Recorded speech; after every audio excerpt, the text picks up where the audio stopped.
This is sound ultrasound money, dot money, and it shows the amount of ETH burnt since the hard fork. And this morning it was at 4,405 ETH burnt. That's a lot of money in like 1.5 days. The biggest culprit was OpenSea with people trading curio cards, of course, like crazy. But Uniswap, that's how many burnt through Uniswap. That's how many burnt through here. So all these coins. So we're definitely heading. ETH is heading into a deflationary currency now, actively. So every block, these fees are just getting burnt, which isn't paying it to miners. It's effectively paying every other holder in the network through deflation in terms of value. So it's an interesting move. I think it's yeah. I mean, this whole space is an experiment, and of course, it's starting to become a massive experiment. I mean, there's a lot of money sitting in Ethereum now, so, and Bitcoin, and those Joshua, two. but why are they burning it? Are they getting tokens on the proof of stake chain, or like what's the purpose of burning all this? So the purpose is basically so that moving miners away from there's a lot of bad incentives for miners, including a lot of miner extractable value stuff in terms of front running trades, and there's a whole bunch of reasons which we can go into some other time. But really, the choice was: do we hand it over to something, or do we burn it?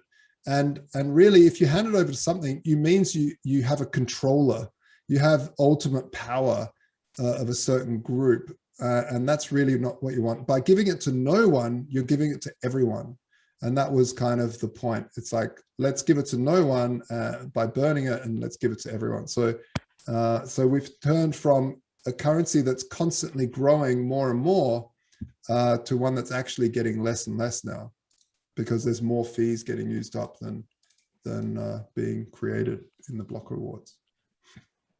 I definitely have a lot of questions. So, I mean, is this that they're burning the coins that they're mining, or this is like their own holdings? They're burning them on the Ultra Ethereum chain, but they keep them in the new chain, or they're just straight up burning their coffers for no good reason? Like, they're just burning fees. So rather than the fees used to go to the miners. So whenever you did a fee to do a Uniswap from one token to another, those fees would go to a miner, and the miners were because the blocks are small, the miners are just basically driving the fees up, and they loved it because they were getting super rich off these fees. Of course, I mean, look at it, it's a lot of fees.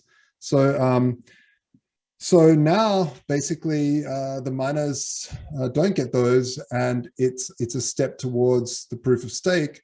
The miners, you can actually donate to miners if you want. I think there's some donate function. I don't know who would do that, but yeah, it's an interesting.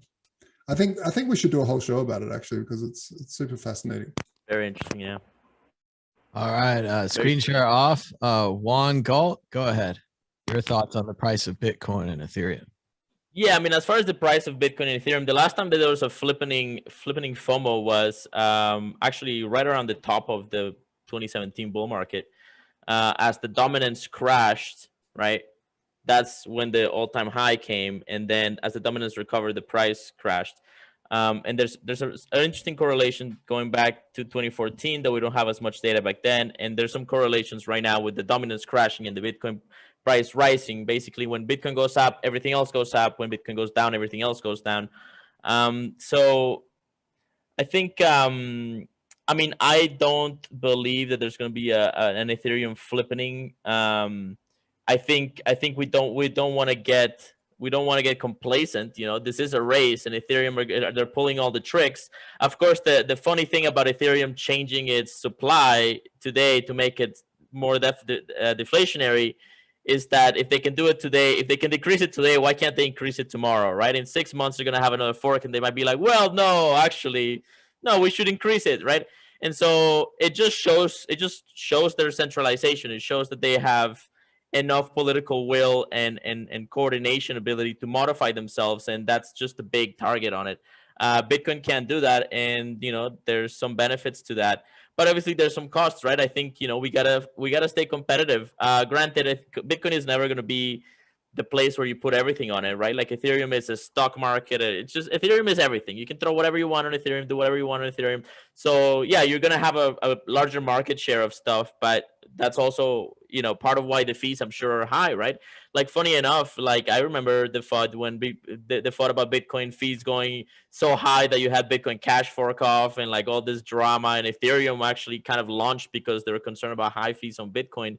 Well, today we have $25 fees on Ethereum for normal transactions and 1 Satoshi per byte transactions on Bitcoin, right?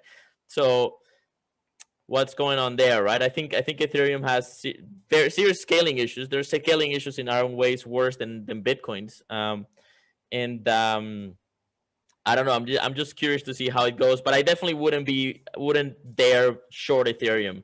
I'm actually slightly long Ethereum. I'm much more long Bitcoin, but you don't want to. People love their Ponzi schemes, and as far as I can tell, 80% of Ethereum is just Ponzi schemes on top of Ponzi schemes on top of Ponzi schemes on top of Ponzi schemes. There's no fundamental value. There's no problem being solved. There's no market. There's nothing being created. It's basically money slushing around, and people love their Ponzi schemes, so they're gonna play with their Ponzi schemes. But we all know how that ends. So um, that's kind of my take on it. It was Ponzi's all the way down. And what can you say about a project that started with a massive pre-mine, reduced the issuance to increase the value of the pre-mine, and now is burning the fees, reducing the amount of Ethereum that exists to increase the value of the pre-mine? It's like you could always trust them to increase the value of their own pre-mine. Moving on to the exit question, competing against the predictor of predictor, prognosticator of prognosticators, the magical Bitcoin 8-ball. Dan, Eve, the price of Bitcoin this time next week, higher or lower? You're muted. I'm going higher. Josh Segala, higher or lower? I'm going higher. Up. On Galt, higher or lower? Bitcoin, I think we're gonna go test like 50K, and then we'll see where that goes. Higher with a number. 3 against the ball. What will the ball say? Yes, definitely. The price of Bitcoin is definitely going higher.